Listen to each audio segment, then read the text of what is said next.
हैं वो फिर भी मौका देता है। आप बातें छुपाते हैं वो फिर भी आपके साथ खड़ा होता और खड़ा होती है। इसलिए बेटियों और बेटो 2 मिनट की मस्ती में अपनी हस्ती खराब नहीं करना। मस्ती 2 मिनट की है, हस्ती खराब। मेरी आपसे दरख्वास्त है,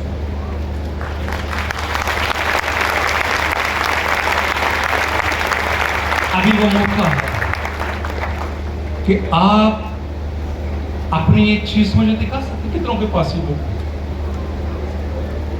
कितनों को ये किताब, इसके अंदर 6 किस्म के ट्रेड्स हैं। आप पढ़ भी सकते हैं, दूसरों को दे भी सकते हैं। कितनों के पास?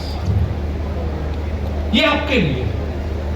मैं आपके 1 साल तक जान नहीं छोड़ने वाला। जितनों ने नंबर दिए हैं मेरे ऑफिस से, कराची ऑफिस से बेटियां आपको फोन करेंगे, आपसे पूछे,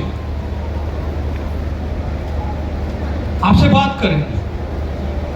आप उनसे खुल के बात कर सकते। 1 महीने बाद फिर हमारी टीम आएगी, आपको फॉलो अप करेगी, आपसे फिर एक शख्स से मिलेगी। प्रोग्राम 1 दिन का है, लेकिन मैं 1 साल तक आपको भूलने नहीं दूंगा।